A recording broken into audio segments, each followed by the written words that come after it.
प्रणाम जी सुंदर सा जी। प्रणाम जी सुंदर सा जी। सबको प्रणाम जी। सुंदर सा जी, मैं कलश हिंदुस्तानी प्रकरण 13 की भाव बोलने जा रही हूँ। बोलिए श्री प्राणनाथ प्यारे की जय, धाम के धनी की जय।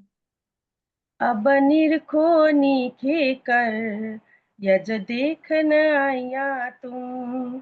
अब निरखो नीखे कर, यज देख न आया तुम।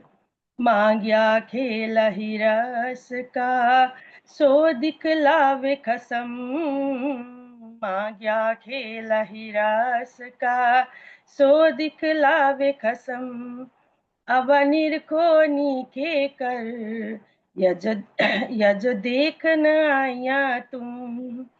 भोम भली भरखंड की, जहाँ आए निधन चल।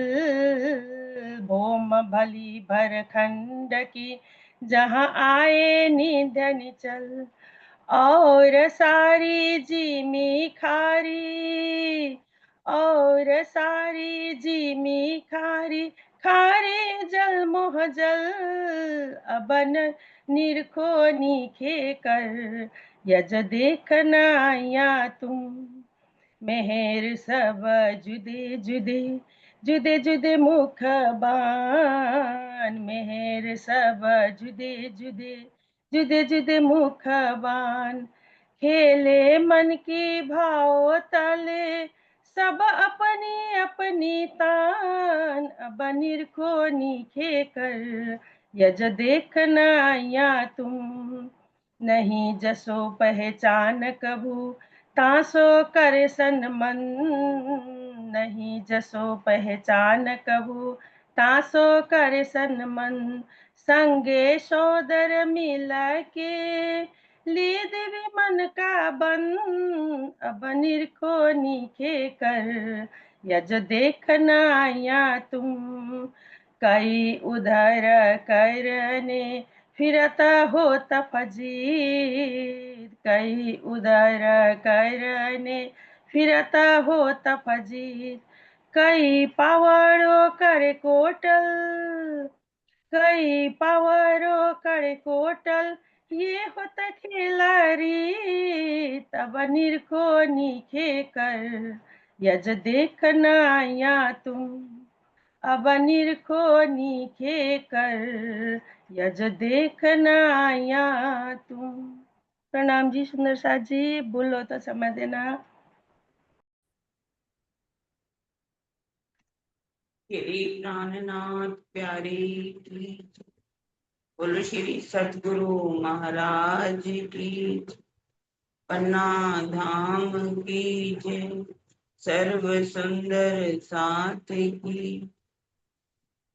बंदो सतगुरु चरणी को, करूं सुप्रेम प्रणाम। अशुभ हरन मंगल करन, धन श्री देव चंद्र जी नाम। श्री प्राणनाथ निज मूलपति, श्री महिराज सुनाम। तेज कुंवर श्यामा युगल को, पल पल करूं प्रणाम। पियाज को पल पल करूं प्रणाम। चर्चा प्रारंभ होत है, सुनो साथ चित दे। भजो राज क्षमा श्री प्राणनाथ, सखी जीवन हमारो। श्री महामति कहे साथ जी, भया चर्चा का वक्त। अब तुम सुनियो चित दे, लाल आगे आए बैठे इन तखत। लाल आगे आए बैठे इन तखत। जो सेवा सकुंडल करी, अपने तन मन धन। अपना तन धन सौंपया, तो कहिया अमीरुल मोमीन, तो कहिया अमीरुल मोमीन। अर्श की निमाज का आए पहुंचा वक़्त, गोकुल अर्ज करत हैं, सामे आए तखत, सामे आए तखत। प्रणाम सर जी। आप सबके धाम हृदय में विराजमान युगल सुख को मेरा कोटान कोट प्रणाम जी। आप अब सती धाम के धनी श्री लालदास जी के धाम हृदय में विराजमान होकर हमें उन लीलाओं के बारे में सुना रहे हैं, जिन सुंदर साथ ने अष्टपहर में साक्षात अक्षय तीर्थ की सेवा 8 पहरों में। कल हमने दूसरे पहर में झीलना, राजभोग और तीसरे पहर की लीला के बारे में अच्छी तरह से सुना। अब इस चौथे पहर के अंदर, चौथा पहर भी सुना हमने, जब 4:30 का समय हो जाता है, गोकुल एक सुंदर साथ है आकर के हे धाम धनी, अर्श की निमाज का आए पहुंचा वक़्त, गोकुल अर्ज करते हैं, सामे आए तक। कौन? अर्श की निमाज। अर्श किसे कहा?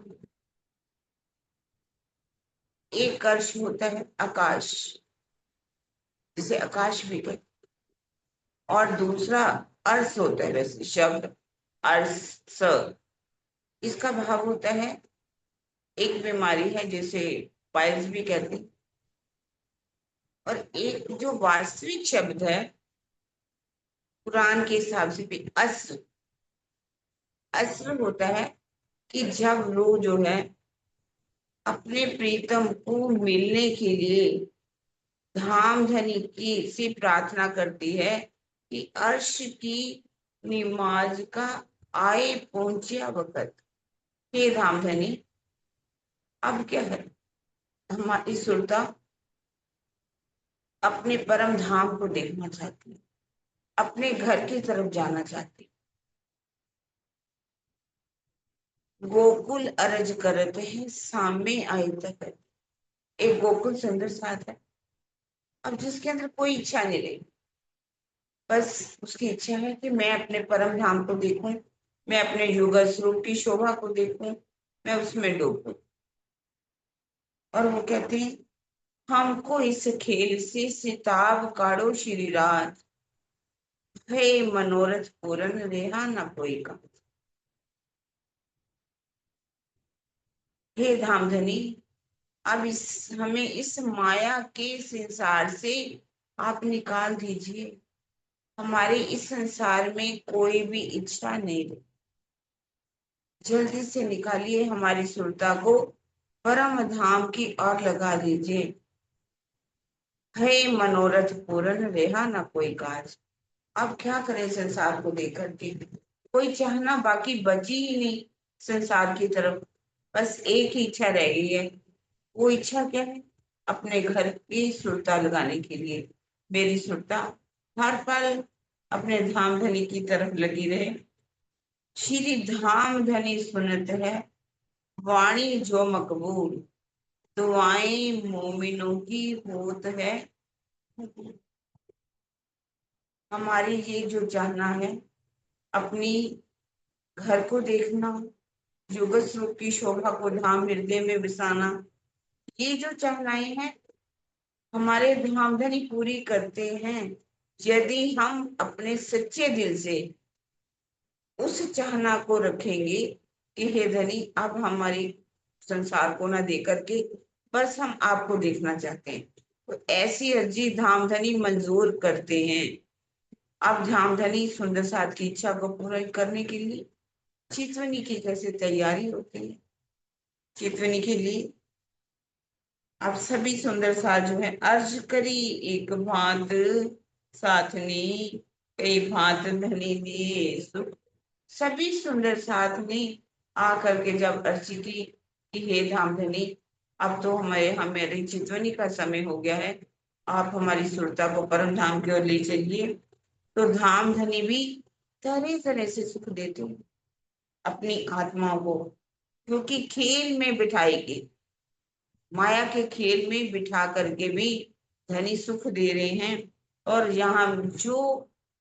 यहाँ पर धामधनी को याद करते हैं, हर पल सुरता को लगा के रखते हैं। फिर चरण को निखिए रूह को लागी यही रट, थक कदम हृदय आए तब खुल गए अंतर पट। जब यही चाहना हमारे अंदर रहेगी, फिर सुरता साधिए धनी चित्त सुख चैन, इश्क आए पीछे बेल नहीं खुल जात निज नैन।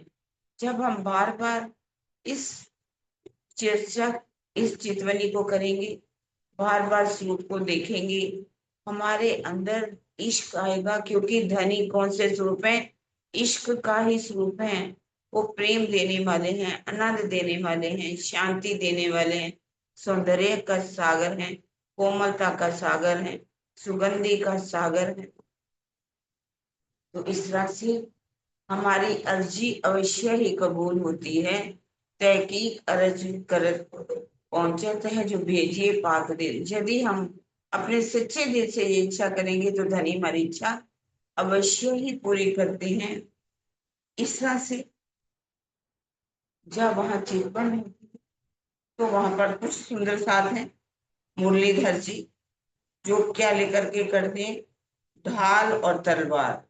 और भिखारी दास जी भी यहाँ करके, गिरधर दास जी भी सुंदर साथ हैं, वो भी ढाल तलवार ला करके खड़े हो जाते हैं। इस तरह से लालदास जी, संत दास जी, कभी भिखारी दास जी, कभी बुद्ध सेन जी, कभी सूरज सिंह जी, वो क्या रखते हैं, तरकस और तीर कमान भी रखते हैं। और बर्शी कौन रखते हैं, घनश्याम जी। इस तरह से धाम धनी को रिझाने के लिए खड़े होते। चितवनी है 5,000 की जमात है सुंदर साथ जी। 4:30 बजे जब चितवनी का समय होता है तो ये सुंदर साथ हथियार बंद होकर के खड़े हो जाते, क्योंकि धाम धनी को श्रृंगार करवाना है। श्रृंगार भी ऐसा जो कि परम धाम की तरह, जैसे परम धाम में हमारे धाम धनी श्रृंगार करते हैं, वही श्रृंगार करके करा करके सुंदर साथ को दिखाया जाता है। सुंदर साथ जी इस शोभा को अपने धाम हृदय में विराजमान कीजिए। ऐसा नहीं है कि वहां पर चोर डाकुओं का डर है। जहाँ छत्रसाल जी की विशाल सेना खड़ी हो, छत्रसाल जी स्वयं हो, 5,000 की जमात हो, धामधनी स्वयं वहां पर विराजमान हो, एक राजा का जैसे दरबार लगता है, तो वहां पर सैनिक चारों तरफ खड़े होते हैं, इस शोभा को, दरबार की शोभा को बढ़ाने के लिए। इस तरह से सुंदर साथ जो हैं वहां पर खड़े हैं। और बाईजूराज जी मकरान दास जी के हाथ में जो आभूषण है वो भेज देती है, रुकेबी रुपए की है एक थाली, जो चांदी की बनी हुई है, जिसमें महाराजा छत्रसाल जी जो भूषण लाए जाते हैं उनको पहनाते हैं। माला दो मोतियन की, मोतियों की 2 माला पहनाई जाती, और उत्तरी कंचन, और एक क्या है, सोने का हार भी पहनाया जाता है। 2 सांकले सोने की, अब 2 चांद सोने की जो है चैने पहनाई जाती हैं। और झलकत हीरा रोशन, उसमें हीरा भी लगा हुआ है। दुगदुगी 2 जड़ाव की, शिव जी के गले में जो हार पहनाई जाती है उसमें दुगदुगी 2 लगी हुई है, जिसमें माणिक जो है अति झलकार कर रहा है। महाराजा छत्रसाल जी जब पहनाते हैं, जिस शोभा का वर्णन करना बहुत ही मुश्किल है। फिर शिव जी के गले में चंद्रहार, वो भी पहनाया जाता है। चंपकली सिरनूर और चंपकली का जो हार है वो भी उनके गले में शोभित हो रहा है। कंठ पर कंठी सोए, कंठ के ऊपर कंठसरी जो है वो उनको पहनाई जाती है, और इसकी शोभा का तो वर्णन हो ही नहीं सकता। मोतियन की कंठी बनी, जो कंठ में मोतियों की बनी हुई है, और गले मोती, ऊपर माणिक, जिसके ऊपर माणिक जो है वो जड़े हुए हैं। चौखुना सोने मड़ा, उसमें जो एक दुगदुगी है वो चोरस है, चोरस भी टुकड़ियां टुकड़ियों वाली है, जो कि कंठ के ऊपर शोभा दे रही है। गिरद चंद्रिका हार, जो पाग पहनी हुई है, उस पाग के ऊपर चंद्रिका हार जो है, चंद्रमा जैसी शोभा है उसकी, वो भी लगी हुई है चंद्रिका। जो सिर मोती लटकत, उसके नीचे मोतियों की लटकाव है। धरे हीरा जोत सिर पर, उसके ऊपर हीरा भी लगा हुआ है।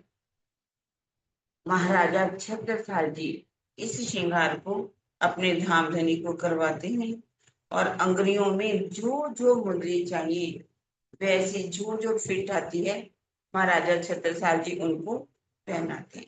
इस तरह से चितवन कराई जाती है, परम धाम की श्रृंगार करके यहाँ पर दिखाया जाता है, और सुंदर सा जो है बड़े प्यार के साथ उस चितवन को अपने हृदय में धारण करते हैं।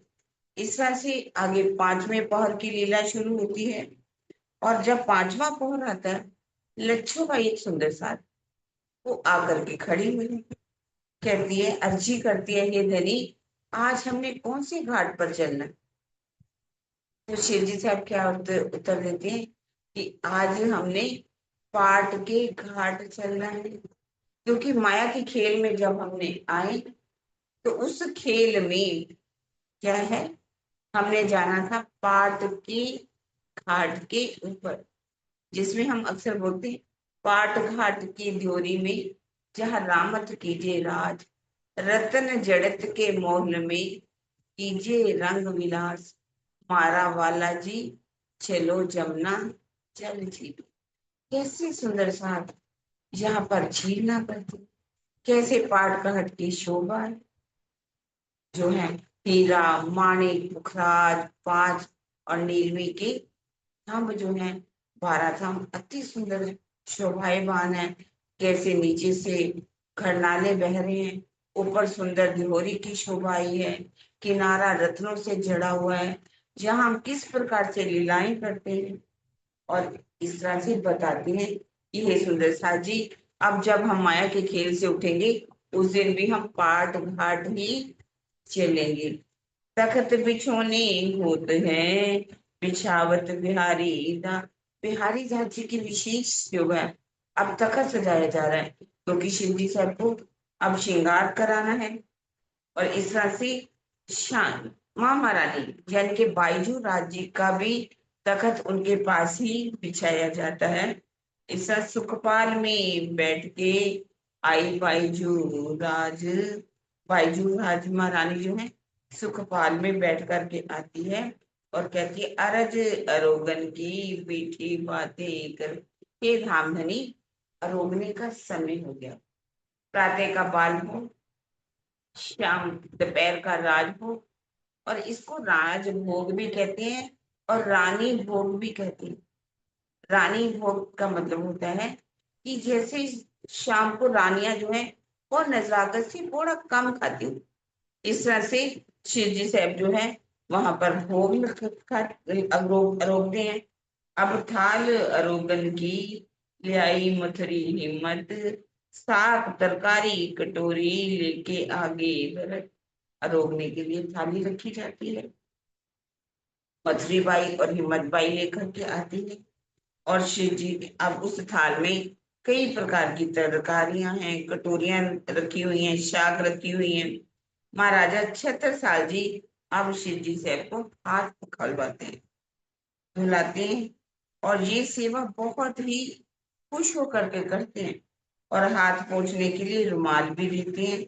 और जब महाराजा छत्रसाल जी वहां पर अरोगने के लिए थाल रखते हैं, और सबसे पहले क्या करते हैं, अपने मुख पर एक कपड़ा बांध लेते हैं, मुंह बांध लेते हैं। क्यों? ऐसा क्यों? इसका कारण दो है। एक तो जब भोजन कर रहे हो, हम श्री से बात करते हैं, तो कभी कभी हम देखते हैं कि हमारे मुख की छोटी छोटी लार की छोटी छोटी जो है बूंदे भी निकल जाती हैं, तो ताकि धामधनी के भोजन में ना जाए। और दूसरा ये भी है कि ये पहली सुगंधी कौन ले? हमारे धामधनी इसके भाव को ले, उस सुगंध को वे स्वयं ले। इस तरह से।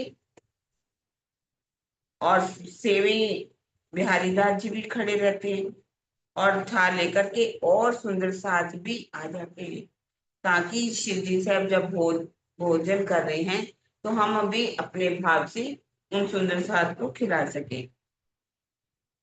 भाई जी बातें करते हैं अरोगने की वक्त। बाईजू राजी भी आती बैठती हैं पास में और वो बातें करती है। देखिए सारा दिन तो वो बिल्कुल नहीं आती, और इस समय वो बाईजू राजी श्री जी साहब के साथ बात करते हैं। श्री राज रीज के कहते हैं ऊपर बैठो इन तखत। वो नीचे ही बैठ जाती है। श्री जी साहब कहते हैं कि भाई जी आप भाई राज जी ऊपर तखत करो। अब उनका तखत साथ में लगा हुआ है, पर उनको बैठने के लिए कहती है। अब छल जो जल जो है वो भी आरोपते हैं बीच में जब भोजन करते हैं। कंचन कटोरे सुंदर जलवायु रीत माफक। जैसा वातावरण हो, ऋतु के अनुकूल उनको जल दिया जाता है। गर्मी है तो थोड़ा ठंडा दिया जाता है, और यदि सर्दी है तो गुनगुना हल्का सा गुनगुना पानी जो है वो दिया जाता है। इस तरह मेवा मिठाई पकवान सब सुंदर सा जो लेकर के आए होते हैं वो खिलाए जाते हैं।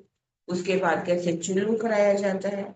ये सेवा खास करके शकुंतल जी की है, महाराजा छत्रसाल जी की।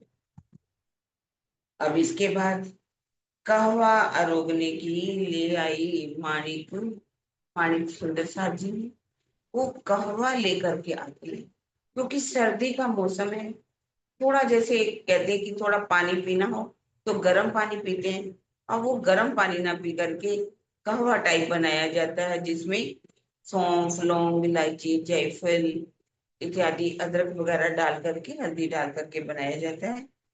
तो वो शिव जी साहब उसको आरोपते हैं।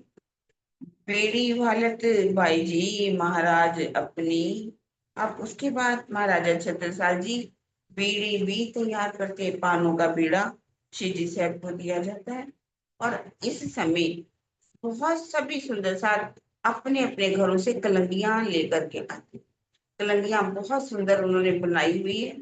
कलंगियां जैसे सबका मुजरा किया जाता है, ये इस सुंदर साथ की तरफ से, ये इस सुंदर साथ की तरफ से। शंभू ओका जसिया इनके नाम विशेष रूप में आते हैं, जो बहुत ही प्यार से प्रेम भर करके वो कलंगी तैयार करके लाते हैं। और महाराजा छत्रसाल जी भी अपने हाथों से कलंगी बना करके लेकर के आते हैं, जो कि पाग के ऊपर लटकनी थोड़ी सी तिरछी जो है उनके शीश कमर पर धारण करते हैं, जो बहुत झलकार करती है। महाराजा छत्रसाल जी के रावण से महल से जो बाईजू महाराज सुशीला महारानी है, देवकुमारी है, कमला जी हैं, वो भी कलंगियां बना करके भेजती हैं। इस तरह से सुंदर साथ मोर्चा लेकर के भी खड़े रहते हैं। और कभू पीठ पीछे हुए के लाल केशव करे अरज। कुरान हदीसा वाजते रहे पढ़ने की गरज। ये केशवदास जी और लालदास जी कुरान हदीसा भी लेकर के खड़े रहते हैं। यदि श्री जी साहब हुक्म करते हैं तो उसको पढ़ते हैं। अब क्या है, इस समय क्या गाया जाता है? हुआ संध्या को अवसर। यहाँ पर संध्या का अवसर, जो रात को आरती बोलते हैं, तो संध्या का अवसर शुरू हो जाता है, रात तक चलता है।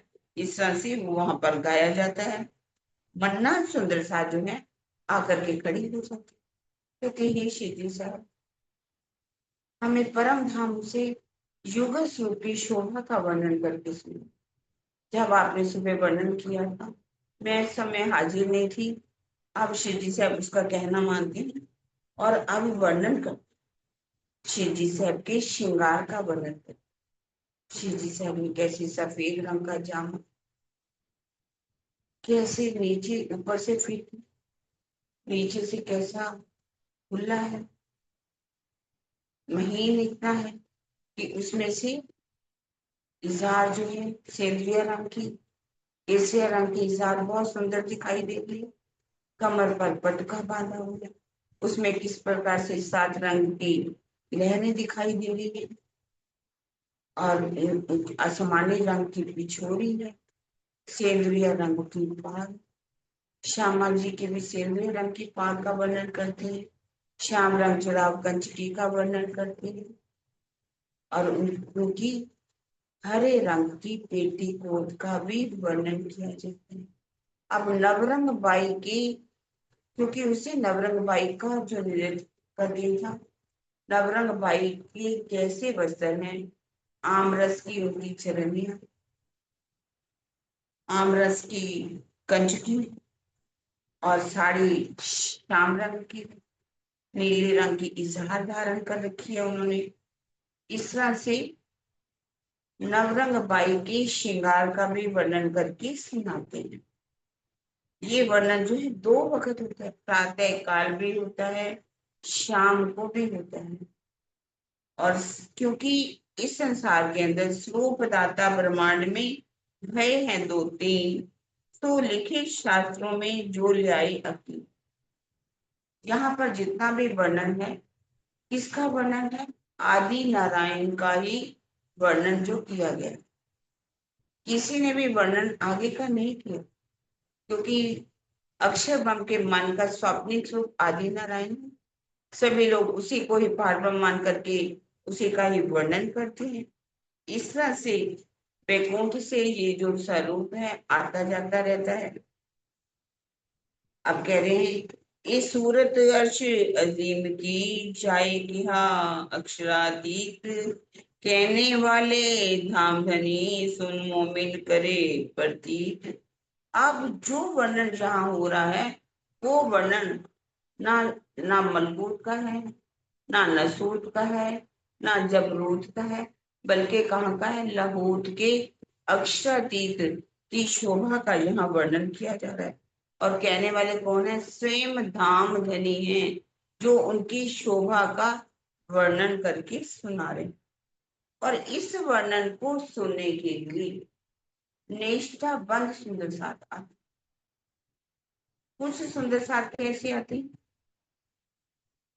पुष्टि से, कुछ मर्यादा से, कुछ प्रवाह से। अब देखिए, हमने जैसे ही बीतक की शुरुआत की, तो उसमें बहुत सुंदर साथ है, क्योंकि हर तरह के सुंदर साथ होते हैं। सरकार बड़ी अच्छी बात कहते थे, कुछ उंगू होते हैं, कुछ सुंगू होते हैं, कुछ चुंगू होते हैं। तीनों प्रकार की सृष्टि भी होती है। और कुछ सुंदर साथ जो है वो पुष्टि से ही आते हैं, जो पहले भी आए सुनने के लिए और आज भी वो सुन रहे हैं। उन्होंने जहां से शुरुआत की, और अब तो देखिए सुंदर साथ जी, कितना समय रह गया इसका? बहुत थोड़ा सा। जैसे कहते हैं, बहुत गई थोड़ी रही, थोड़ी बीती जाए, नट कहे नटनी से, ताल में भंग ना आए। इसके लिए कहानी है, एक राजा था, बहुत ही कंजूस था। उसने एक नट और नटनी को कहा कि आज रात को मुजरा किया जाए, आप आइए सुनाइए कुछ। वो नट और नटनी आए वहां पर। नट ने क्या है, बजाना शुरू किया। नटनी जो है नाच रही है। पूरी रात बीतने वाली, पर राजा ने कुछ भी उनको नहीं दिया, एक पैसा भी नहीं। नटनी भी जो है, कहते जब किसी को पैसा मिलता है, उतना उमंग आता है, उतनी तेजी से नाचते हैं। आप देखिए शादियों पर जितनी तेजी से पैसे मिलते हैं, और जोर जोर से ढोल बजाते हैं, नाम ले ले करके बात करते हैं, तो लोग पैसे देते हैं। इस तरह से क्या है, जो नट जो देखता है कि नटनी को थोड़ी ऊंघ सी आ रही है, वो कहते हैं नटनी, बहुत रात बीत गई, अब तो थोड़ी सी रात रह गई है। उसने ये दोहा बना करके कहा, नट कहे नटनी से ताल में भंग ना आए, बहुत गई थोड़ी रही, थोड़ी बीती जाए। बहुत रात बीत गई। अब कहा जाता है उस समय क्या होता है, वहां पर घटना घट जाती है कि उस राजा का लड़का जो था, वो सोचता है कि ये राजा कंजूस है, ना कुछ जीता है, ना जीने देता है, ना कुछ किसी तरह से आराम से रहने देता है। कब ये मरेगा, कब मेरे को राज मिलेगा। उसने सोचा कि आज राजा का मुझे वध कर देना, इसको कैसे भी मार देना। और उसकी एक बेटी भी थी। बेटी क्या है, उसने सोचा मेरी इतनी उम्र होती जा रही है, राजा तो शादी का नाम ही नहीं ले रहा। तो उसका एक प्रेमी भी था, उससे वो शादी नहीं कर रहा था। उसने सोचा कि आज मैं उस प्रेमी के साथ भाग जाऊंगी। अब जब ये दोहा जो है, वो दोनों खुश हो गए। उन्होंने खुश होकर के उसको उसे हार दे दिया, उसने अपनी मुद्री तो उतार करके दे दी। तो कहने का मतलब है, राजा ने जब उसने राजा का बेटा था, उसने सोचा कि ये बात ये ठीक कह रहे हैं कि अब ये बुजुर्ग तो हो ही चुके हैं, अब मैं इसकी मर्डर कर दूं तो मेरे ऊपर इतना बड़ा कलंक आएगा। अब मुझे कलंक नहीं लेना, इंतजार कर लेनी चाहिए। और उधर बेटी सोचती है कि मुझे क्या करना है, मुझे भी थोड़ी सी इंतजार करनी चाहिए। कैसे ना कैसे तो राजा जो है, या तो मेरी शादी करा ही देगा, नहीं तो जब इसकी मौत होगी तो मैं शादी कर लूंगी। सब बच जाते हैं। तो इस तरह से कहने का मतलब है कि बहुत सुंदर साज है, पुष्टि से आकर के सुन रहे हैं। और कुछ जो है आते हैं, मर्यादा से आते हैं। चलिए बीतक का महीना चल रहा है, तो हमें बीतक सुननी चाहिए, क्योंकि कोई पूछेगा इस बार बीतक सुनी, हाँ हाँ हमने सुनी, कह तो पाएंगे ना। तो इस तरह से मर्यादा का भी पालन करते हैं। और कुछ कैसे आते हैं, परवाह से आ गए, बैठ गए, कुछ सो गए, कुछ जाग गए, कुछ आधी नींद में, कुछ जागृत अवस्था में। कुछ सोचते हैं कि चलो अच्छा है, जैसे ही चर्चा इत्यादि होती तो नींद भी बड़ी अच्छी है, वो उस नींद के लिए भी आते हैं। जैसे कि एक छोटी सी कहानी, एक बार एक कथा चल रही थी। उस कथा में एक बुढ़िया रोज आती थी। बुढ़िया रोज आए, पैसे रखे, चार आने, और जाकर के पीछे बैठ जाए दीवार के साथ।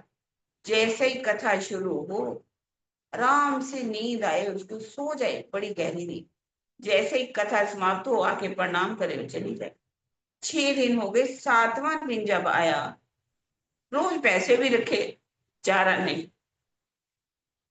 और जा करके बैठ जाए, सो जाए। तो उसने, पुजारी जो सुनाने वाले थे, उन्होंने कहा महाराज ने, माता जी आप रोज कथा भी सुनने आती हो, पैसे भी रखती हो, और सो भी जाती हो, कथा तो तुमने कभी सुनी नहीं, तो तुम्हें फायदा क्या हुआ।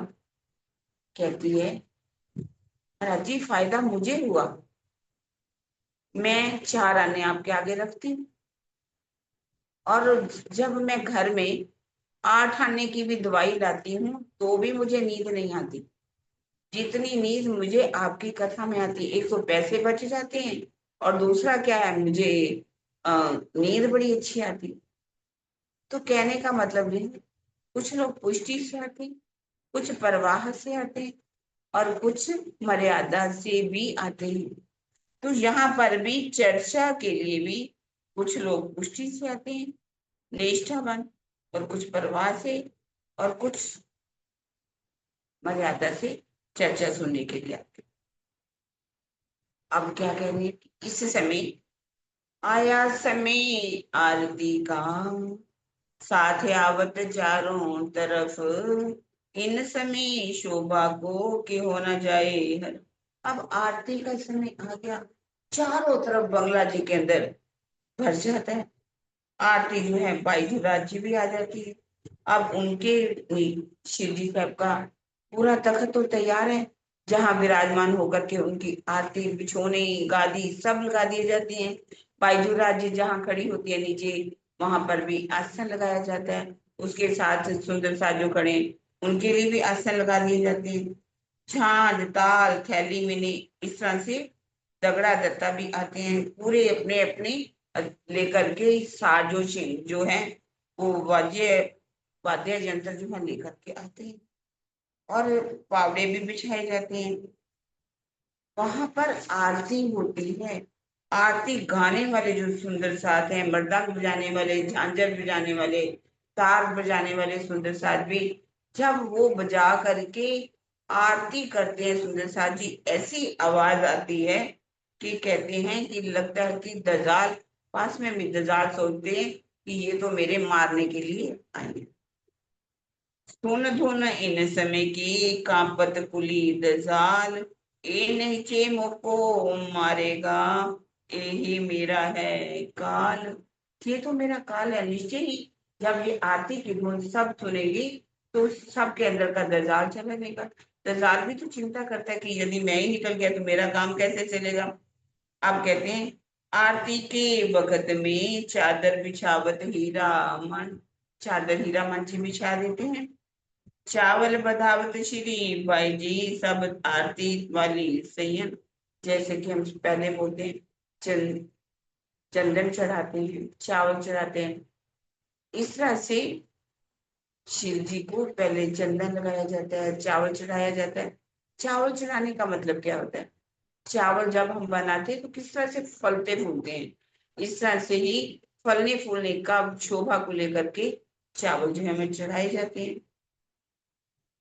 आरती करे आनंद सो श्री भाई जी इत आई, ए सेवा की जोग भाई साज रुक्मणी ले आई। आरती बाईजुरा जी बड़े आनंद से करते हैं, और रुक्मणी सुंदर साथ हैं, सारा सामान लेकर के आती, जो जो भी आरती का सामान है। रूपे पंच घड़ी आरती, आप देखिए ध्यान से सुनिए सुंदर साथ जी। रूपे 5 घड़ी आरती, आरती जो है कैसी है? चांदी की बनी हुई, और गिरद दीपक ज्योत 32, और उसमें 32 ज्योतियां भी जलाई गई हैं। करे फिरते प्रकाश 34, सेवत मन प्रतीत। आरती जो है चारों तरफ उसकी रोशनी जो फैलती है। रुपए की आरती का मतलब है 5 परम धाम में कितने स्वरूप है? 5 स्वरूप है। राज्य है, श्यामा जी है, सखियां हैं, अक्षर ब्रह्म है, और माँ लक्ष्मी।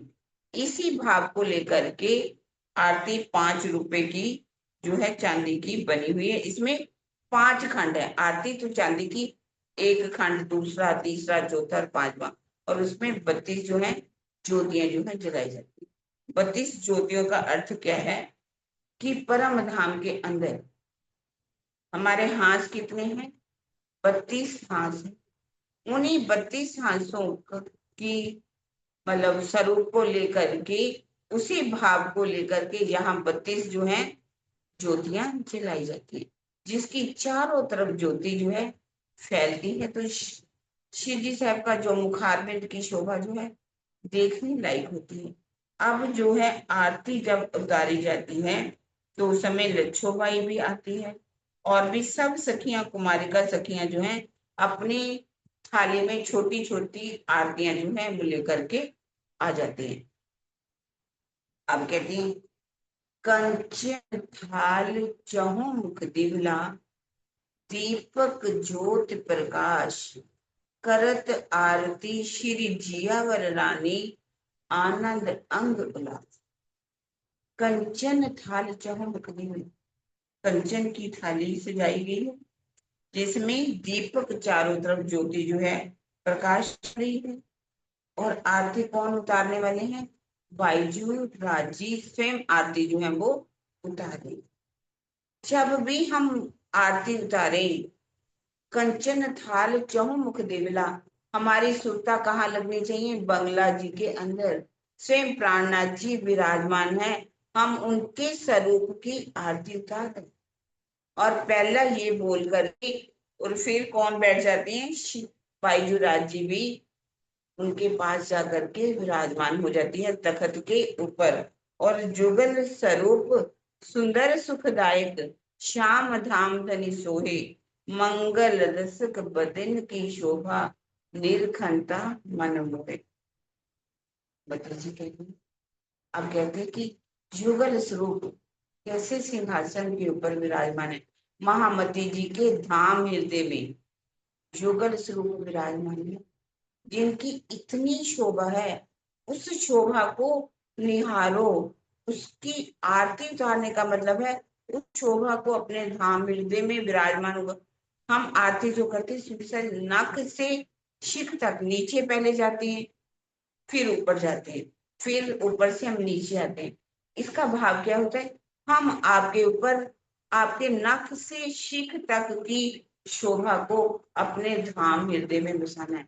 चरणों की शोभा क्या है, कैसे झांझरी है, घुंघरी है, कामरी है, करला है, उनके चरणों की अंगुलियां कैसी हैं, उनके नखों में से ज्योति कैसे निकल रही है, लांग तली कैसी है, उनकी एड़ियां कैसी हैं, उनकी कैसी धार पहनी हुई है, कैसे सफेद रंग का जामा है, नीलो पीलो रंग का पटका कैसा है, उनके बांध कैसे बने हुए हैं, केवड़े में फूल, बगल में केवड़े के फूल की शोभा, कैसे उसमें कशीदाकारी है, कैसे नग जड़े हुए हैं उसमें, बाजुओं में कैसी छोटी छोटी चुनटे हैं, कैसे बाजू बंद है, और कैसे उनके का पौंची है, कड़ा है, कड़ी है, हाथों में कैसे अंगूठियां हैं, मुंदरियां पहनी हुई हैं, नख कैसे चमक रहे हैं, गले में हार कैसे, उनके पांचों हारों की शोभा कैसी है, नासिका में बेसर की शोभा कैसी है,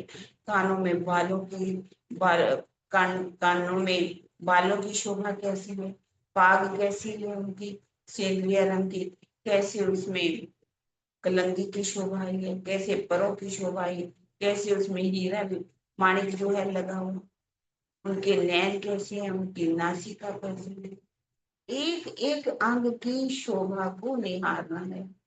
पहले युगल स्वरूप सुंदर सुखदायक, श्याम धाम धनी सोहे, मंगल रसिक बदन की शोभा, नीलकंठा मनमोहन।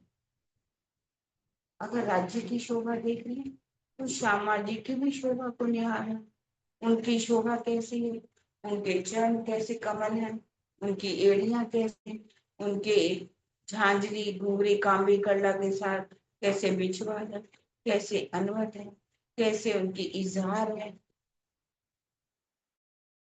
की सेंद्रिय रंग की साड़ी है, श्याम रंग जुड़ाव की गंज की है, कैसे उसमें बंद बंधे हुए हैं, गले में कैसे 7 हारों की शोभा है, उनकी बाजुओं की शोभा कैसे, बाजू बंद की शोभा कैसी है, उनकी नव घड़ी की शोभा, नवचूड़ की शोभा है, कंकनी की शोभा की को देखो, हाथों में आई मुद्रियों की शोभा देखो, अंगूठों में आए हुए अनवट की शोभा को देखो, कैसे लगा हुआ है उसमें हीरे की शोभा कैसी आ रही है, और बुखार बिंद की शोभा कैसी है, नासिका में कैसे मुरली की शोभा आई है, बेसर है, कानों में पानरी की शोभा है, शीश कमल के ऊपर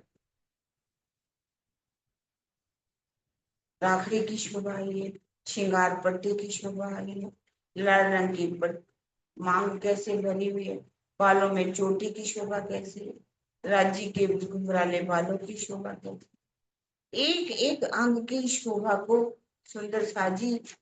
आरती उतारने का मतलब सिर्फ आरती उतारना नहीं, ये शोभा लेकर के अपने धाम हृदय में बसाना है। मैं अपने धाम धनी की युगल स्वरूप की शोभा को अपने धाम हृदय में विराजमान करें, सखियां नृत्य करें और गावें, अखंड आनंद आनंद अखंड अपार, ताल मृदंग झांझ यंत्र बाजे, सखियां बोलत जय जय। जब आरती उतारी जाती है तो छोटी सखियां जो है वहां पर नृत्य भी करती हैं, क्योंकि धामधनी आनंद देने वाले हैं, अखंड उनका स्वरूप है, और ताल मृदंग शहनाई, डम्फन, कीर्तन, कैसे इनकी आवाजें जो हैं वहां पर आती हैं और सखियां जय जयकार बोल रही हैं। बधामे मुक्ता फल सखियां श्री जियावर श्याम सुहाग, तान मन जीव निछावर तीनों, श्री महामती चरणों दाग। क्या किया जाता है पर बधामे मुक्ता फल सखियां, मुक्ता फल जो है वहां पर जो है वो चढ़ाई जाती है। लवंग उसको क्या कहते हैं, लिसोड़ा भी होता है, कपूर भी होता है, मोती जो है प्रतिदिन तो शायद ना भी चढ़ाए जाते हो। जैसे कि मोतियों की बात की जा रही है मुक्ता फल, वैसे मोतियों को कहा जाता है। जैसे हम भोग लगाते हैं, भोग में रखते तो एक सब्जी है, या थोड़ी बहुती अगर दाल चावल हो रोटी रख देते हैं। हम बोलते क्या है, शटरस व्यंजन, मूंग भात घृत पूड़ी कचौड़ी, खटरस व्यंजन साजे। इसी तरह से ही वधामे मुक्ता फल सखियां श्री महामती चरणों दा, इंद्रावती चरणों। इंद्रावती आत्मा जो है उनके अंदर है, और वो भी अपने धाम धनी को और सुंदर साथ की तरह रिझाती है, और वो भी उनकी आरती उतारती है। इस तरह से रुक्मणी जो है शिव जी साहब के आगे थाल कर देती है, और शिव जी साहब उसको पानों का बीड़ा जो है भेंट स्वरूप में देते हैं। और भी बहुत सी सखियां जो हैं सबको ये पानों का बीड़ा बांटा जाता है। इस तरह से ये जो आरती उतारी गई है सुंदर साजी जी, किसकी आरती है? चौथी बार आता है। एही अक्षरातीत है, एही है धनी धाम, एही मोहम्मद मेहंदी ईसा, एही पूरे मनोरथ काम। क्या है ये? अक्षरातीत है, एही अक्षरातीत है, एही है धनी धाम, यही धाम धनी है, यही मोहम्मद है, यही मेहंदी है, यही ईसा बसरी मल की हक की सूरत भी यही है। और ये सबकी कामनाओं को पूरा करने वाले हैं, सबकी आत्माओं को जागृत करने वाले हैं, जागनी ब्रह्मांड में ला करके उन्हें सुख देने वाले हैं। इस तरह से ये आरती वहां पर गाई जाती है। सूरजमन तरह तरह से आरती को सजा करके लेकर के आते हैं, बंगले में ये आरती सुनाई देती है। इस तरह से 9 बजे का समय हो जाता है। सिंहासन जो है बाईजुराज जी जुगल स्वरूप शोभायमान है, और ये सबको आनंद देने वाले हैं। महामती के हैं साथ जी, भया चर्चा का वक्त, अब तुम सुनियो चित दे, लाल आगे आए बैठे इन तखत, लाल आगे आए बैठे इन तखत। अब कहूँ पैर छठे की जित चर्चा होत है हक, बैठे सुनंत जमात जो खास गिरो गुजर। अब 9 बजे से लेकर के 12 बजे तक चर्चा होती है, और इस चर्चा में बंगला के अंदर बहुत सभी सुंदर साध के नाम लिखे गए हैं। जो सुंदर साध सबसे आगे आकर के बैठ जाते, और आकर के पहले सुंदर साध किस तरह से सेवा करते हैं। हमेशा दुर्गा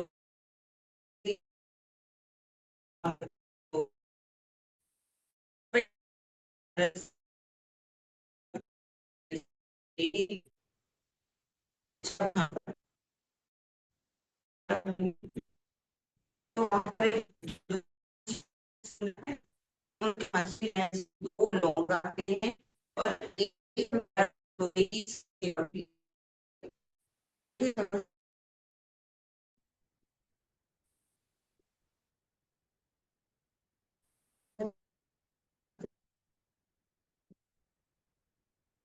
एक का मतलब सुंदर साथी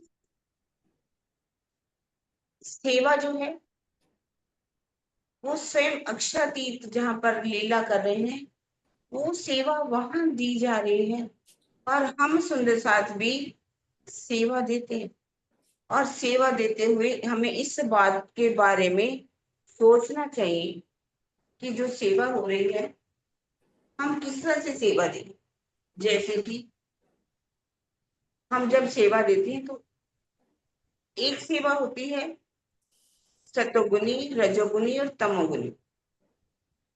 जैसे कि तमोगुनी सेवा में क्या है, हम जब सेवा देते हैं तो वो सेवा कभी कभी हम किसके लिए देते हैं,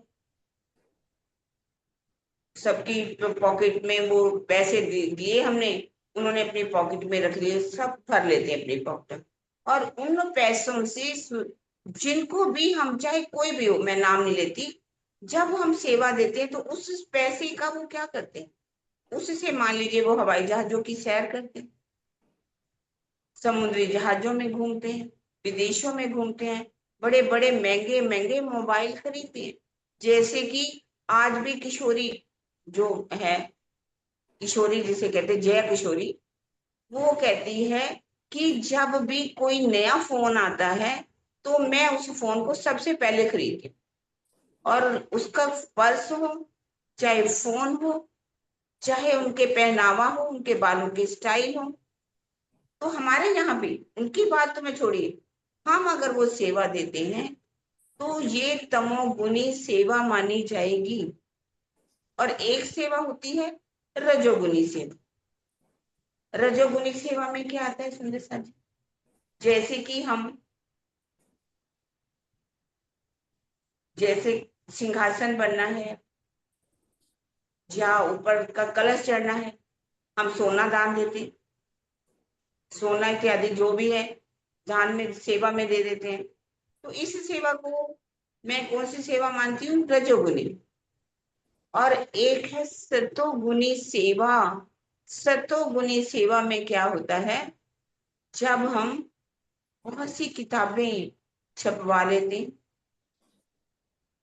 जिससे सबको पहचान हो, क्योंकि परम धाम में हम वायदा करके आए थे कि अगर मैं भूलूंगी तो तू मुझे जगाना, तुम भूली तो मैं तुझे जगा दूंगी।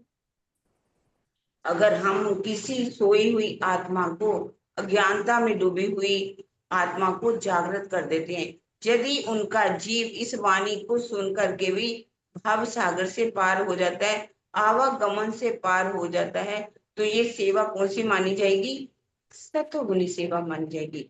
और एक सेवा कौन सी है, ये 3 गुणों से परे त्रिगुणातीत अवस्था में प्रेम की सेवा, इश्क की सेवा, डूब करके जब हम चिंतन करते हैं, अपनी आत्मा को जागृत करते हैं, तो ये भी सेवा है।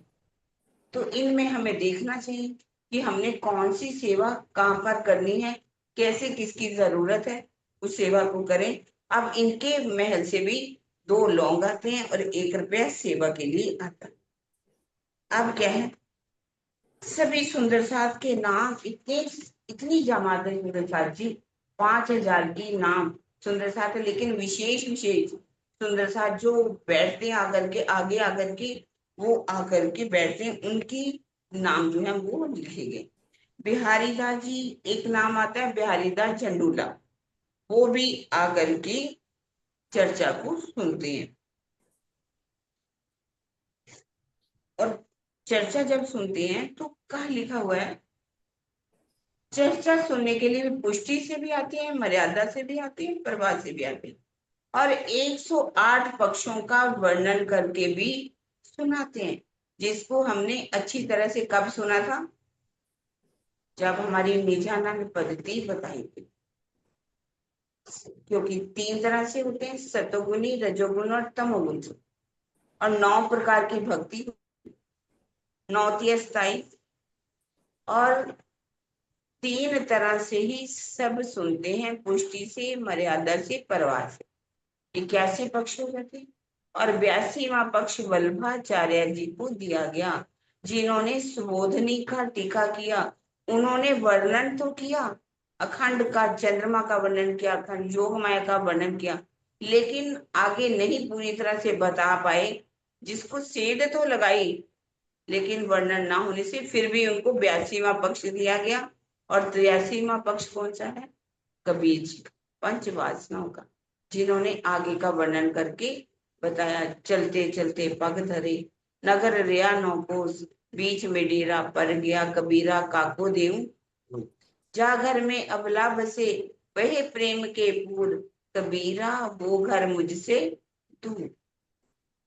और 25 पक्ष कौन से हैं? हमारे परम धाम के हैं सुंदर सा जी। अब यहाँ पर 25 पक्षों का वर्णन करके बताते। धाम, तालाब, कुंज वन चूहे, माणिक नहरे वन की जूह, पश्चिम चौगान बड़ो वन कहिए, पोखरा जी जमुना जी लइए, आठों सागर 8 जमी के, एक 25 पक्ष धाम पे। अब शिव जी से वर्णन करें सुंदर सा जी, सातों घाटों का वर्णन करें। तामे 7 घाट धाम की, और जमुना जी पुल दोई, 10 भौम महल राजद, देखो साथ तुम सोए। सातों घाटों का वर्णन करें सुंदर। 7 घाट कौन से? केल, लिंबोई, अनार, अमृत, जामुन, नारंगी और पत। ये सातों घाट है सुंदर जी। हम हम अपने जीवन में इन घाटों की शोभा को अपने धाम हृदय में बसाएं। जब हम अपने इन घाटों की शोभा को अपने धाम हृदय में बसाएंगे तो सुंदर सा जी हमारा हृदय भी धाम बनेगा। हमारे हृदय में अवश्य ही योगेश्वर विराजमान हो जाएंगे। जैसे कि कहते केल, केल का घाट, केल की तरह अपने हृदय को कोमल बना लीजिए।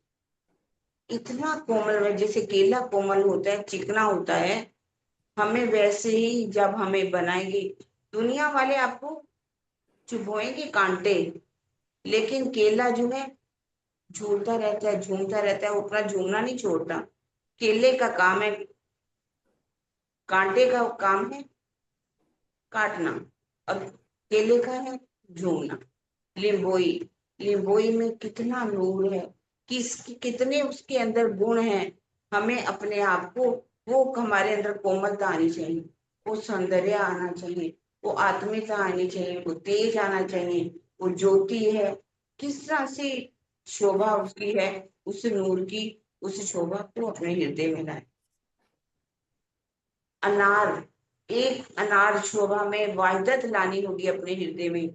जैसे परम धाम में हम राज्य के साथ एक दूसरे के साथ मिलजुल करके बैठी हुई हैं, अंग से अंग लगा करके, यहाँ भी हमारे अंदर एक दिली आनी चाहिए। उस युग स्वरूप की शोभा को अपने धाम हृदय में बसाना चाहिए। अमृत का वन क्या हमें शोभा बता रहा है कि वहां पर कैसे आम मीठे होते हैं, कैसे मिठास होती है। राज्य की जुबान कितनी मीठी है, हमारी जुबान भी उतनी ही मीठी होनी चाहिए। मीठी जुबान, मीठे वचन, मीठा हक, मीठा रूह प्यार, मीठी रूप आवे मीठे अर्श की, जो मीठा करे विचार। जामुन जो है क्या है, ये तारतव वाणी क्या है, मधु सागर, काला इलम कहा जाता है। जिसके हृदय में आ जाए माया का रंग उतर जाता है, और धनी का रंग ऐसा चढ़ता है कि ऐसा रंग अपना रंग लेना चाहिए कि ये रंग हमारा कभी भी उतरे ही। लिंबोई में कितना सौंदर्य है, परम धाम के अंदर कितना सौंदर्य भरा हुआ है, हमारे युग स्वरूप की शोभा में कितना सौंदर्य है। और भट्ट का घाट हमें शोभा दे रहा है कि पूरा परम धाम मार्फत का ही स्वरूप है। जैसे परम धाम में भट्ट का घाट है, उसकी बड़वाइयां चारों तरफ हैं, इसी तरह से ही राज्य है। और राज्य के साथ हम सब लीलाएं करते हैं, हकीकत की लीला होती है। आगे क्या है, पीरियड लग चुकी है मम्मी की। 10 भौमों का भी वर्णन करते हैं।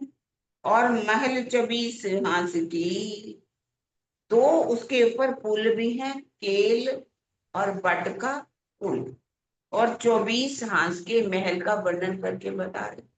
24 हांस का जो महल है, उसमें कैसे 24 हांस है, उसमें से 24 तालों में कैसी देखी सी सुंदर साजी, 24 ऊपर जो बने हुए नहरों की भांति, नीचे जल उसका गिरता है कुंडों के अंदर। 24 जैसे कुंड है, 24 कुंडों के साथ कैसे नहरें चलती हैं, महल बने हुए, इनकी शोभा का वर्णन करके बता रहे हैं। और तालाब, माणिक और फौज कौसर तालाब का भी वर्णन करके बताते। हौज कोसर तालाब, हौज कोसर तालाब सुनते साथ ही देख लो।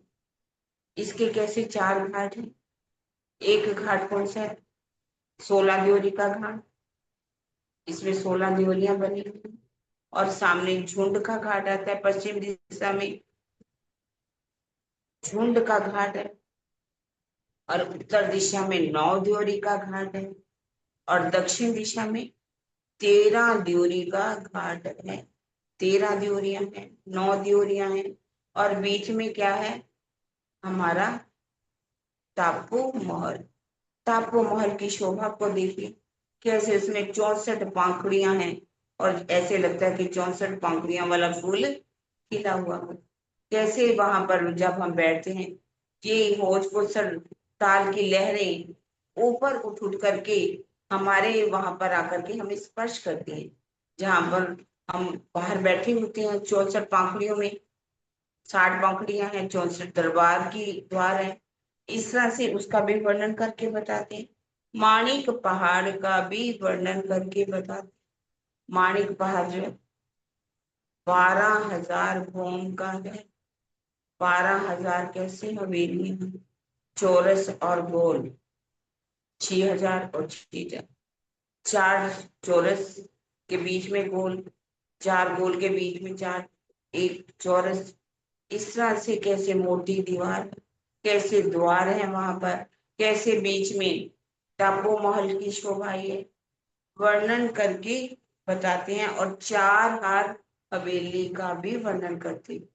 जब हम चलते हैं छोटी रांग, जिसे 4 हार हवेली कहा गया है, चारों तरफ सागर की और जिमी के हुए, मोहलात बड़ी रांग की गिरद पाल गई सोए।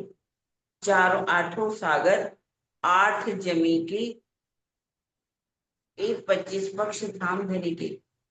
8 सागर, नूर, नीर, खीर, दधी, घृत, मधु, रस और सर्वरस सागर, इनकी शोभा का वर्णन करके भी बताते हैं। नूर सागर क्या है, नीर क्या है, नूर सागर में क्या है, शोभा का वर्णन करते, ये रंग सफेद। नीर का वर्णन करके बताते, लाल रंग है इसका। खीर का वर्णन करते, इसका रंग पीला। दधी का वर्णन करते हैं, इसका रंग हरा है। और घृत का वर्णन करते हैं, आसमानी रंग। मधु का वर्णन करते हैं, इसका रंग श्याम है।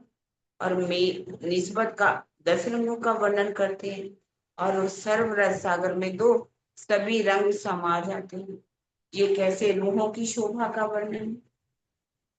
एक दिली का है, युगस रूपी शोभा का वर्णन है, इश्क का सागर का वर्णन है, इलम के सागर का वर्णन है, निस्बत के वर्णन है, और धामधनी की मेहर का सागर का वर्णन करके बताते हैं। उसके 8 सागरों के बीच में 8 जिमी भी आती है, 8 जिमी। इस तरह से मोहलात बड़ी रांग की गिरद पाल कही सोए, जैसे 12,000 वहां पर हवेलियों की भी शोभा आती है। एक कैसे हवेलियों की शोभा है।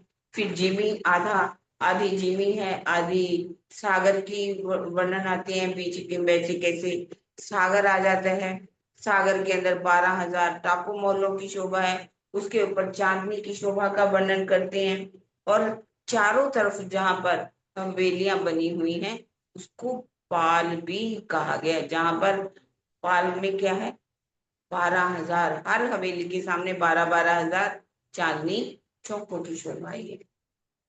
इस तरह से। और पहाड़, पुखराज पहाड़ का भी वर्णन करते हैं सुंदरता जी। पुखराजी पहाड़ में किस तरह से मूल कुंड में से जमुना जी निकल करके आती है। पहाड़ पुखराज जमुना जी यहाँ प्रगति ए बेवरा करत है ना।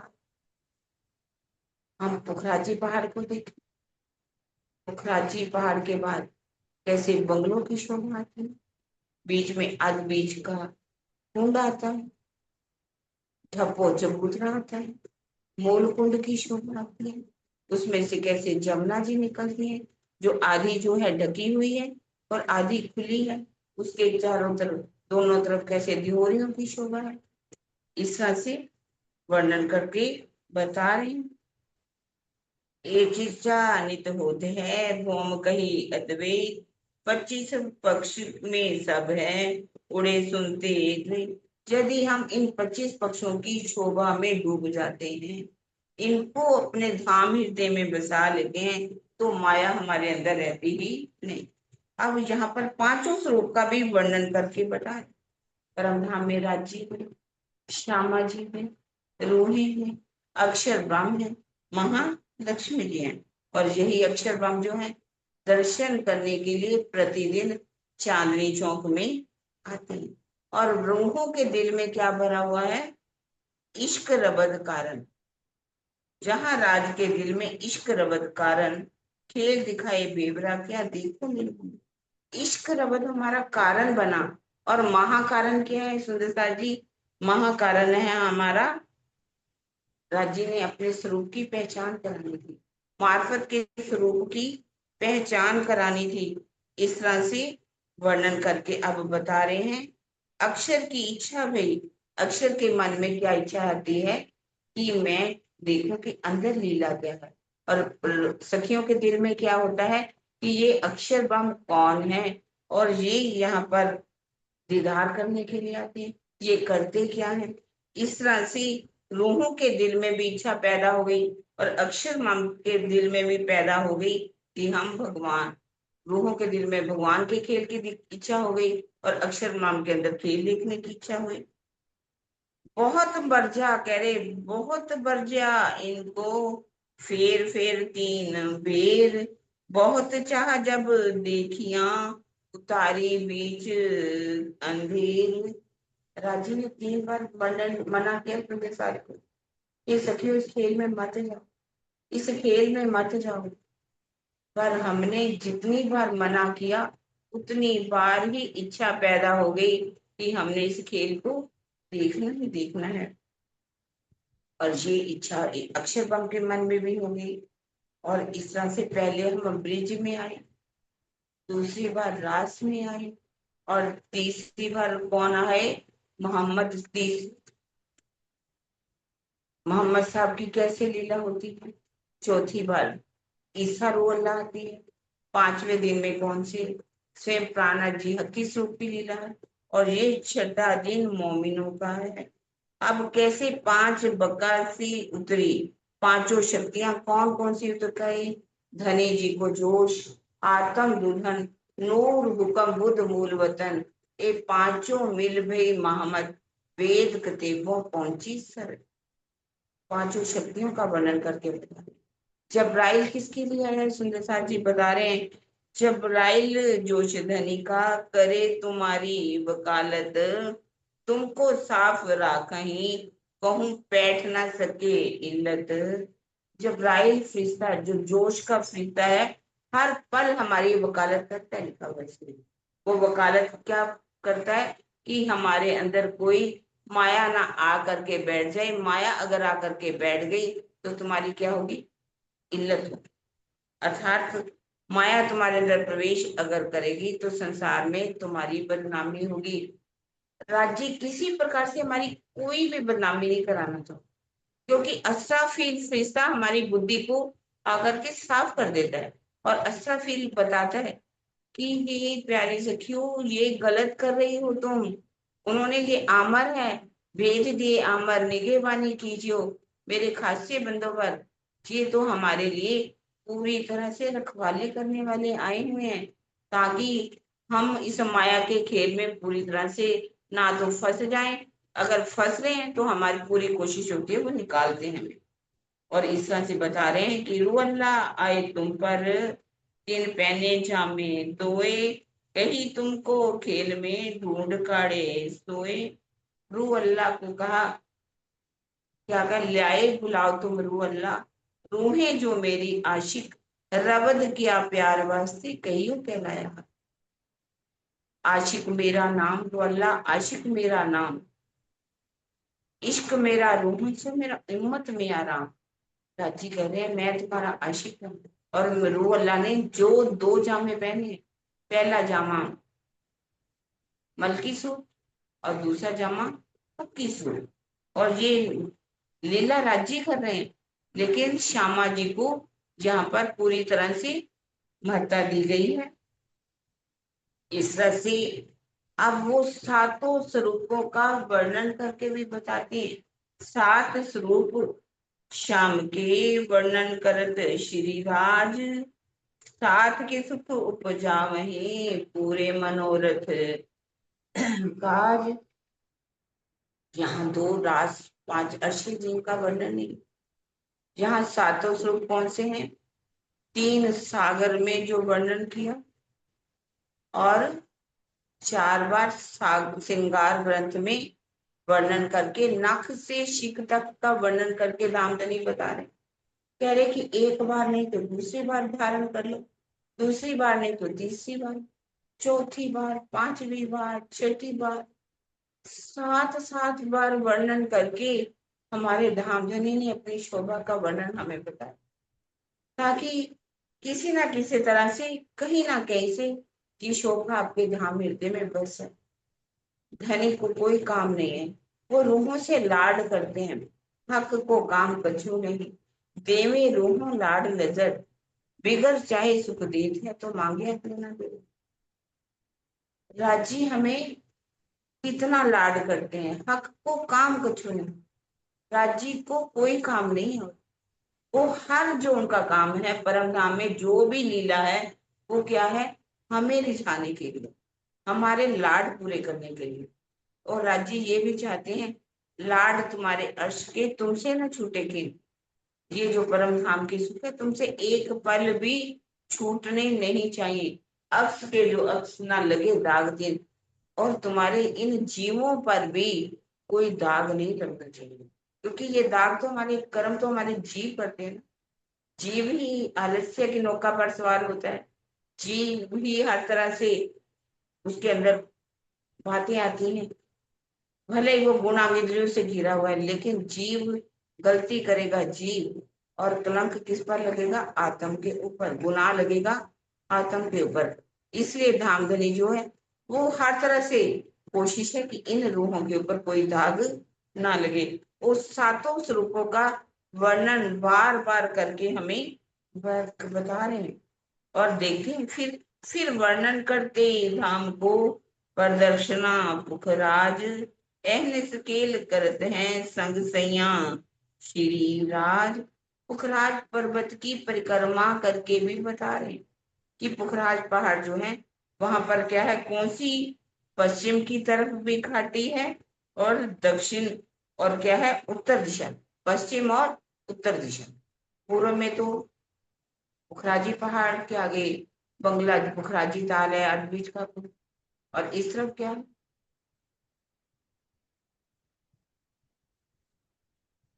इधर क्या है हमारे?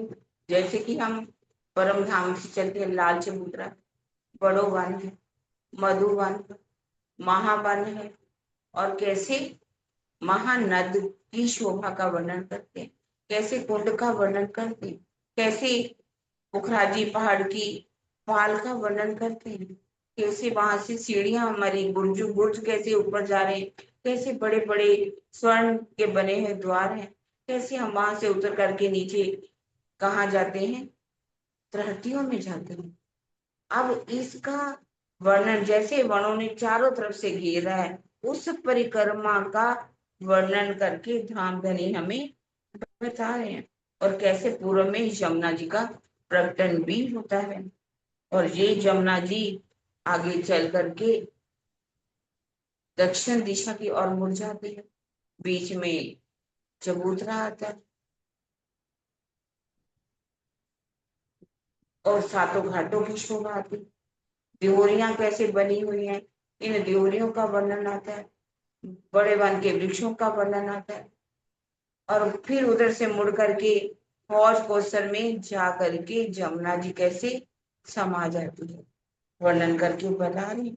दोनों पुलों का वर्णन करते हैं कि 2 पुलों में कैसे पधारते हैं हम, केल पुल से हम कैसे जब भी हम चितवन करते हैं तो केल पुल से आते हैं और केल पुल से ही लौट जाते हैं।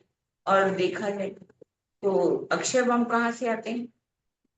बट के पुल से आते हैं। बट वो पुल केल पुल से नहीं आते, बट के पुल से आते हैं। और जमुना जी किस तरह से मरोड़ खा करके हौज कौसर में जाती है, वो फिर से वर्णन करते हैं। और एक बार नहीं सुंदरसा जी, बार बार वो वर्णन हमें करके बता रहे हैं। फिर से कह रहे हैं सुंदरसा जी, अब हौज कौसर को देखो, चारों घाटों की शोभा को देखो, टापू का वर्णन कर रहे हैं। एक हीरे की पाल है, तापे कई मौलाद। उस हीरे की पाल का वर्णन करते हैं। उस 128 दिहोरियों का वर्णन करते हैं। नीचे की 100 छोटी दिहोरियों का वर्णन करते हैं। इन दिहोरियों की शोभा कैसी है, कैसे 5 बड़ों वन के वृक्षों का वर्णन करते हैं। इनकी भूमि भी 5 भूमि वर्णन, कहाँ पर कौन सा वृक्ष है, एक एक शोभा का वर्णन, कैसे बीच में चौक बने हुए हैं। उन वृक्षों के अंदर क्या है, झूले लगे हैं, हमारे हिंडोले लगे हैं, जिन पर हम कैसे हिंडोलों को झूलते हैं, वर्णन करके टापू महल का भी वर्णन करते हैं। उस टापू महल से हम हौज कौसर में कैसे छलांगे भी लगाते हैं। और वैसे जब वो उस ताल का वर्णन करते हैं, वहां पर बड़े बड़े मगरमच्छ हैं, बड़े बड़े वहां पर हमारे लिए एक तरह से समुद्री जिसे जहाज कह सकते हो वो भी हैं। कई तरह से और भी जीव हैं जो कि पानी में घूमते रहते हैं। हम सखियों को उस पार करा के टापू महल की ओर लेकर के जाते हैं। मानिक पहाड़ का भी वर्णन करते हैं। बीच महल खेलन का, जहाँ खेलत हम बीच में कैसे टापू महल की शोभा आई, उस टापू महल की शोभा का वर्णन करते हैं। फिर से 24 मोहर जो है, 24 फारे बीच में उसका वर्णन करके बताते हैं। 24 बुर्जों का वर्णन करते हैं। धनी मानिक पहाड़ का कर देत वर्णन, जहां हिंडोले 2 पहाड़ बीच सुन सुख पावे मोमी। अब मानिक पहाड़ का वर्णन करते हैं। बीच में जो टापू महल, जो जिसमें 12,000 पानी के फुहारे निकलते हैं, कैसे वहां पर थंब है, थंबों के अंदर हिंडोले लगे हुए हैं जहां हम झूलते हैं। अब दोनों तरफ का वर्णन करते हैं। टापू महल जो बीच में, 2 मानिक पहाड़ उनको कहा गया है। इधर भी 12,000 मानिक पहाड़ भी है, मानिक महल भी है, इधर भी मानिक पहाड़ की भी शोभा है और मानिक महलों की शोभा है। दो इनको किस कहा गया, 2 पहाड़ के रूप में कहा गया है। जहां हिंडोले 2 पहाड़ पे सुन पावे मोमी, इनके अंदर कैसे हिंडोलों की शोभा है, इनको सुनकर के परम धाम की आत्माओं को आनंद मिलता है। जित फिरत हवेलियां चौखुने गिरदवाए, 12,000 मंदिर एक एक में फिरते बड़े दरवाजे आए। मानिक पहाड़ के अंदर हवेलियों का फिर वर्णन, 6,000 गोल हवेलियों का वर्णन करते हैं, 6,000 चौरस हवेलियों का वर्णन करते हैं। एक एक हवेली में कैसे 12,000 मंदिरों की शोभा है, कैसे उसके अंदर छोटी हवेलियों का वर्णन, कोठड़ियों का वर्णन करते हैं। अब मानिक पहाड़ के चारों तरफ कैसे हिंडोले आते हैं और महानद की शोभा का भी वर्णन करके बताते हैं। इस महानद का जब वर्णन करते हैं तो दोनों तरफ पाल जो आई है, उस पाल के अंदर कैसे दिहोरियों की शोभा आई है और उसका कैसे वर्णन करते हैं। यहाँ पर हिंडोलों की शोभा आई है, कैसे जल जो है मिश्री से भी मीठा है, दूध से भी उज्जवल है, जैसे कि खीर होती है, उसका वर्णन करके बता रहे हैं। 2 बाजी दिहोरी बने बड़े हीरे की पड़साल, सुन सैया कामिल होत बड़े खुशहाल। महानद के दोनों तरफ हीरे की एक पाल की शोभा आई है, परसाल जिसे कहा है, और दोनों तरफ दिहोरियों की शोभा का वर्णन कर रहे हैं। परम धाम की आत्माएं जहां जब आती हैं तो कितना आनंद लेती हैं। उस इस महानद के अंदर भी नौका विहार करती हैं। कमल फूल की 12,000 जो है पाखुड़ियां हैं, उन पाखुड़ियों पर बैठ जाती हैं और कैसे जल विहार करती हैं। वहां पर कितने मछलियां हैं, मगरमच्छ हैं, घोंगा हैं, तरह तरह के जीव जंतु हैं, जल वाले जीव जंतु, उन पर भी हम विहार करती हैं, जल में घूमती हैं, छीलना करती हैं हम। इस शोभा का वर्णन, अगर इन शोभा का सुंदर साथ जी कैसे जल जो है ऊपर से नीचे, बुर्जों में से ऊपर से आता है नीचे, फिर नीचे दिहोरियों में आता है, और ये जल की शोभा को अगर हमारी सुरता देखने लगे तो हम इसमें इतना डूब जाएंगे। अगर इसी शोभा को हम यहाँ देखते हैं सुंदर सा जी नक्शों में, पानी गिरता हुआ इतना सुंदर लगता है, तो राजी अगर हमारी अंतर्दृष्टि खुल गई, इसको हम देखेंगे तो हमारी नजर यहाँ से हटेगी नहीं। हमारी इच्छा करेगी कब हम आंखें बंद कर लें, अंतर्दृष्टि हमारी खुल जाए और इस हम शोभा में डूब जाएं। ज्यो ज्यो होवे अशनिधि, खेल त्यों त्यों होवे दूर, जो करते खेल छूटिया नजरों, रोहों रोहे चरणों तले।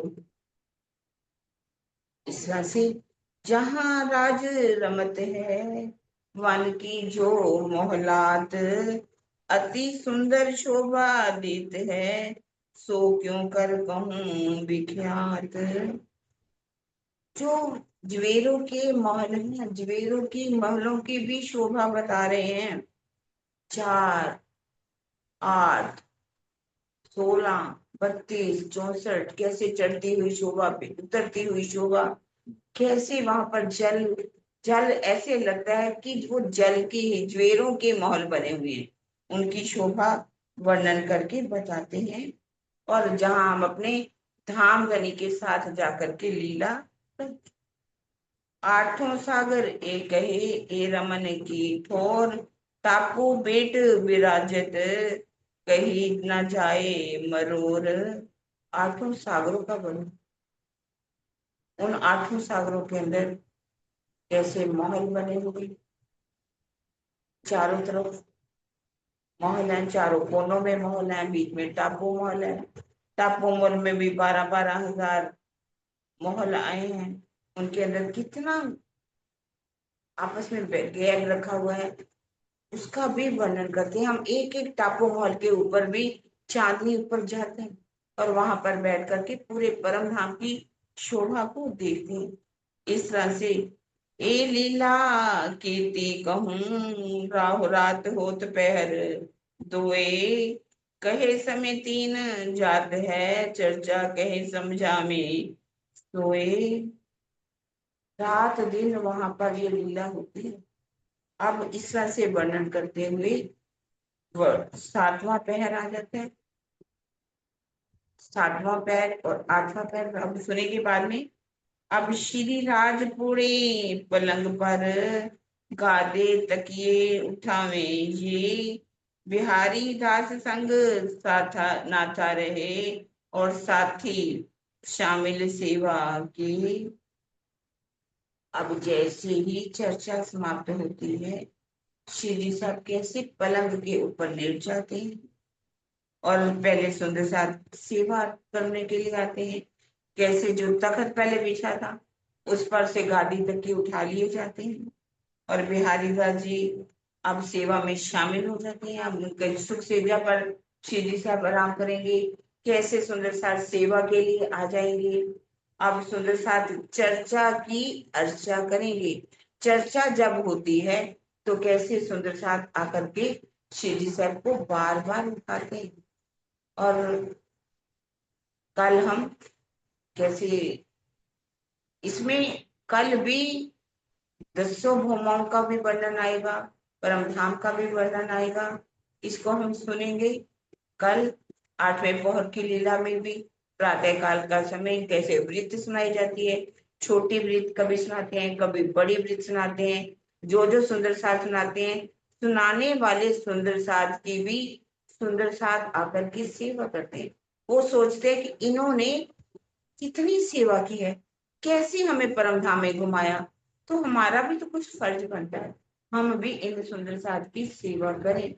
वो छोटे छोटे भावों को हमें समझना चाहिए और कैसे हम अपने दिल में बसाएं इन लीलाओं को।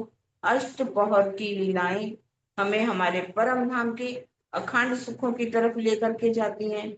और हमें जैसे कि परम धाम में हम अष्टपहर धाम धनी के साथ अष्टपहर दिन 64 घड़ियां निश दिन पीऊ पीऊ पीऊ कहिए हम सुख लेते हैं, क्योंकि यहाँ हम क्या लेने हैं, अष्टपहर की लीलाओं का, जो लीलाएं करती है उनकी लज्जत लेने के लिए आए हैं यहाँ पर। मार्फत रूप की भी शोभा का वर्णन, जो शोभा है उसको अपने धाम हृदय में बसाने के लिए आए हैं, और परम धाम के भी जो सुख है उनकी भी लज्जत लेने के लिए यहाँ पर आए हैं सुंदर साथ जी। अब हम साथ में 8वें पहर की लीला सुनेंगे कल, और परसों जो है 36 कारखाने, और उसके साथ सुंदर साथ जी परमहंसों, कुछ परमहंसों की लीलाओं का वर्णन सुनेंगे हम कल। लालदास जी लखनऊ के पास, और परमहंस गोपाल मणि जी महाराज, कुछ बड़े महाराज जी की लीलाओं का वर्णन, जो भी धामधनी हमें सुनाएंगे हम इन लीलाओं का वर्णन थोड़ा बहुत सुनेंगे। और हमारे सुंदर साथ भी अपने अपने भाव परसों रखेंगे। डेढ़ आधा पौना घंटा तो मैं लूंगी, घंटा, और बाकी जो है सब सुंदर साथ जो है अपने भाव जो भी उन्होंने सीखा परसों बताएंगे। परसों हमारी अंतिम दिन हो जाएगा सुंदर साथ जी। अब हम चुपाई को दोहरा देते हैं।